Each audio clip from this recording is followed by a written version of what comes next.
Kita mau coba belah ya, sahabatku. Panas banget karena baru mateng. Seperti ini dianya.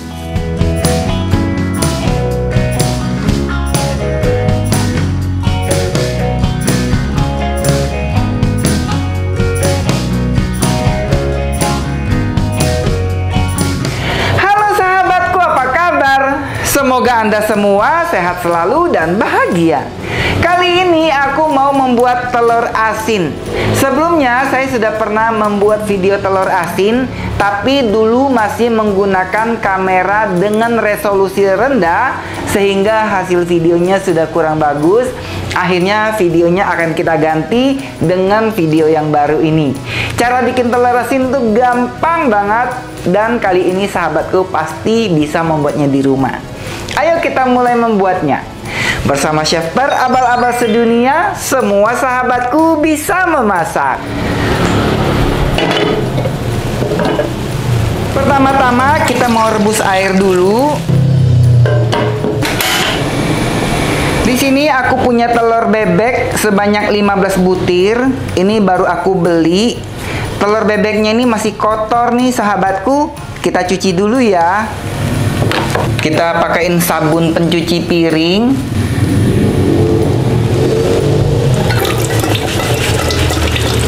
Jadi telur waktu dibeli, telur apapun itu pasti kotor ya sahabatku. Kalau saya wajib dicuci sebelum digunakan. Jadi telur yang dicuci itu adalah telur yang hendak digunakan. Jangan disimpan ya habis dicuci, karena kalau habis dicuci disimpan nanti telurnya gampang busuk. Nah, cucinya kayak gini aja sahabatku, di air yang mengalir. Kita tiriskan telur yang sudah dicuci. Oh ya sahabatku, tahu nggak sih kamu perbedaan bebek dan ayam? Kalau bebek itu bertelurnya biasanya di malam hari, dan dia bertelurnya tuh di tanah, nggak di tempat bertelur seperti ayam ya. Kalau ayam itu biasanya dia telurnya ada boxnya, ada tempatnya yang kering. Kalau bebek bertelurnya di malam hari dan di tempat becek-becek. Makanya telur bebek lebih kotor daripada telur ayam. Sahabatku cerita ya, siapa yang pernah ternak bebek? Saya pernah ternak bebek loh sahabatku. Ternak ayam juga pernah waktu masih di kampung. Kalau sekarang dikarenakan rumahnya sudah berdempetan, aku udah nggak bisa ternak ayam, dikomplainin warga.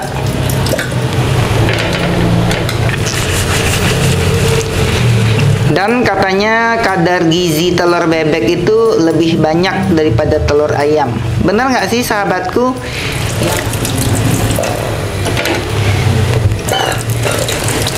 Dan bedanya telur bebek dibanding dengan telur ayam, aroma telur bebek itu lebih kuat, lebih amis dibanding dengan telur ayam.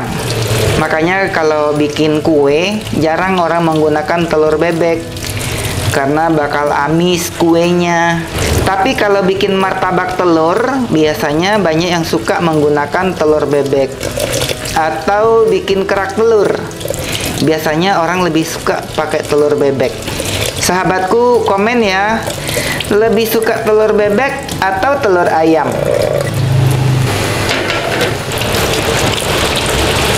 Cuci sampai bersih semuanya.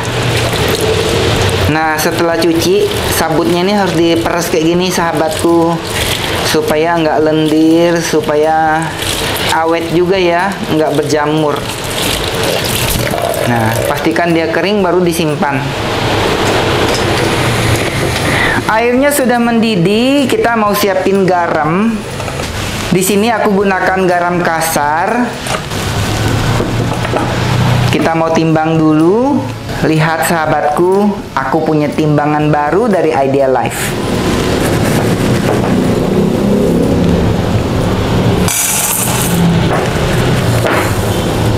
Kita gunakan garamnya sebanyak 150 gram. Kelebihan timbangan Ideal Life yang baru ini, dia bisa ada takaran untuk gram, oz, dan mili. Jadi kalau sahabatku mau timbang dalam bentuk mili, oz, atau gram, tinggal dipencet aja. Dan mangkok timbangannya ini cukup gede, jadi kalau mau timbang tepung, telur, dan sebagainya, nggak perlu ganti wadah.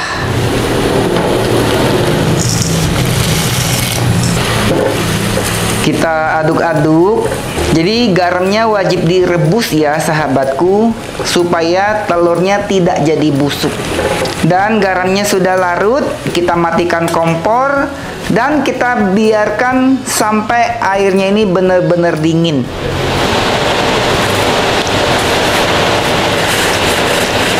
Selanjutnya telur yang sudah dicuci kita lap satu persatu sampai kering.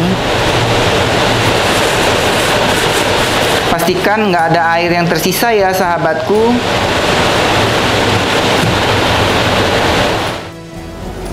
Selanjutnya kita mau bersihkan toples. Pastikan toplesnya tidak basah, tidak ada air. Jadi dilap-lap dulu ya sahabatku. Karena kalau ada air, khawatirnya dia malah jadi busuk karena ada oksigen. Selanjutnya kita masukkan telurnya ke dalam toples. Pastikan tidak ada telur yang pecah ya sahabatku. Karena kalau ada yang pecah, bakal busuk dan bakal nular ke yang lain. Ini adalah air garam yang sudah dingin. Air garam yang kita rebus tadi, kondisinya sudah dingin. Kita tuang.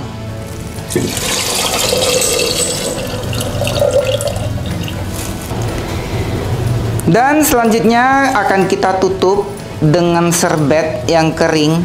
Kita ikat supaya tidak ada kutu yang masuk ke dalam. Jangan tutup menggunakan tutupnya ya sahabatku, karena supaya ada sirkulasi udara yang keluar masuk, supaya telur asinnya tidak ada yang gagal. Dan ini butuh waktu kurang lebih 2 minggu barulah jadi telur asinnya.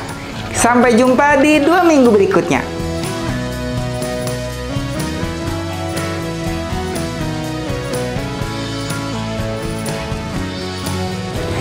Sahabatku, ini telur asinnya sudah 3 minggu direndam di sini. Sebenarnya tadinya 2 minggu sudah bisa direbus. Hanya saja karena aku sibuk, aku nggak sempat merebusnya. Semoga hasilnya bagus ya sahabatku. Karena kalau udah 3 minggu, pastinya asinnya tuh udah pol banget. Ayo kita merebusnya. Kita mau rebus airnya. Kita mau buka telur asinnya. Telurnya mau kita bilas dulu ya sahabatku.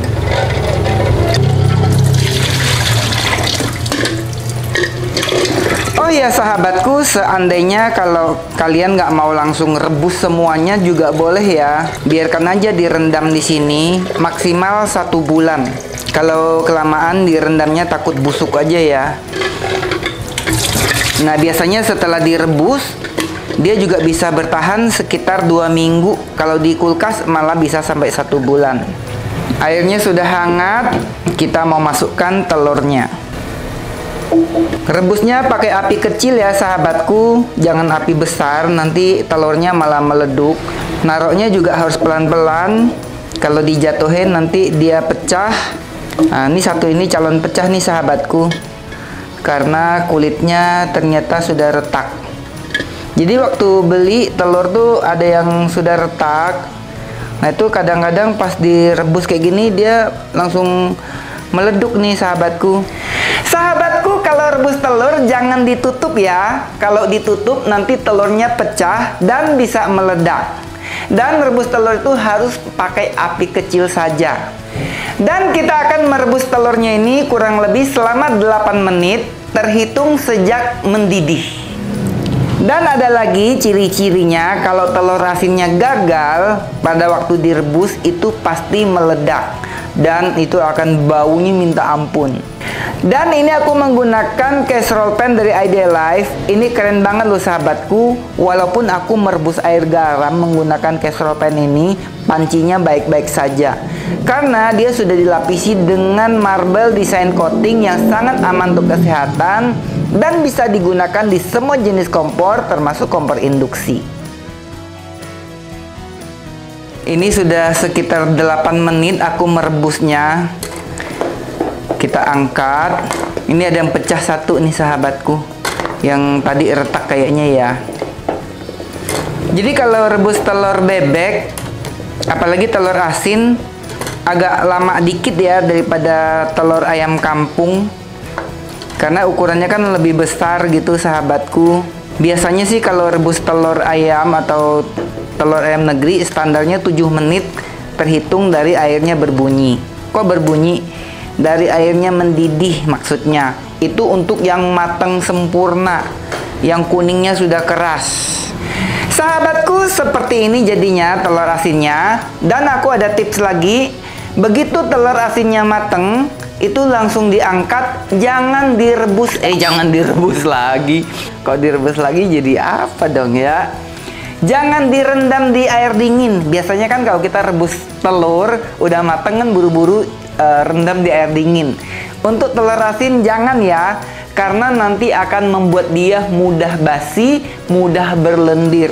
Jadi angkat aja di wadah yang seperti ini dan biarkan sampai dia dingin. Dan telur asinnya siap untuk dipasarkan. Sekarang aku mau membelahnya. Kita mau lihat ya, hasilnya bagus nggak ya? Sebagian aku mau taruh di keranjang ini.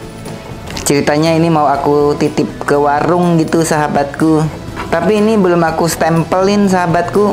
Dikasih stempel apa ya? Telur asin abal-abal gitu ya sahabatku. Oh ya sahabatku, kameramen aku punya pertanyaan. Katanya, telur apa yang paling ditakutin sama telur asin? Nanti jawab ya di kolom komentar. Kita mau coba belah ya sahabatku. Panas banget karena baru mateng. Seperti ini dianya. Aromanya harum telur asin sahabatku. Sahabatku, seperti ini telur asinnya. Ini sudah aku belah. Kita mau review ya. Aromanya sih harum sekali sahabatku. Kita coba makan. Sahabatku, sejujurnya ternyata kurang asin.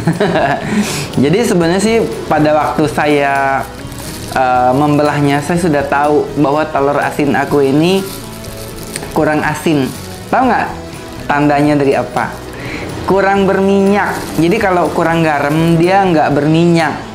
Jadi nanti di deskripsi aku tulis takaran yang harusnya ya garamnya tuh dibanyakin lagi. Jadi ini garamnya kurang nih sahabatku. Tapi kalau untuk buat sahabatku yang mungkin ada darah tinggi, masih kepengen makan telur asin, ini sih enak sih sahabatku. Rasa asinnya sih sudah meresap. Ini sudah telur asin, hanya saja tidak seasin itu. Jadi cocok buat sahabatku yang mungkin nggak pengen terlalu asin gitu ya. Tapi kalau buat dijual harusnya lebih asin lagi. Jadi ini sudah asin, tapi kurang asin gitu ya.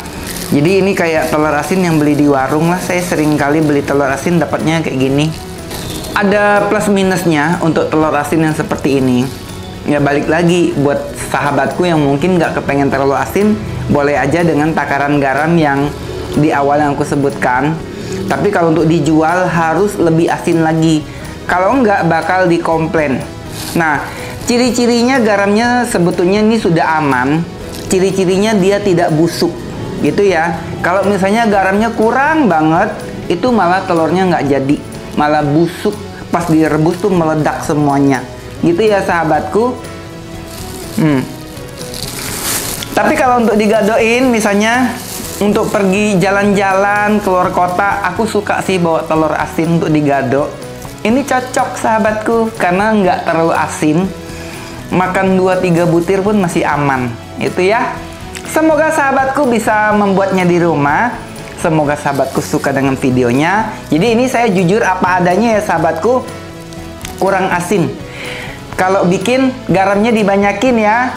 Dan semoga tipsnya bermanfaat. Sampai jumpa di video berikutnya. Jangan lupa subscribe, like, dan share. Bye-bye. Enak. Kurang asin. Hanya kurang asin.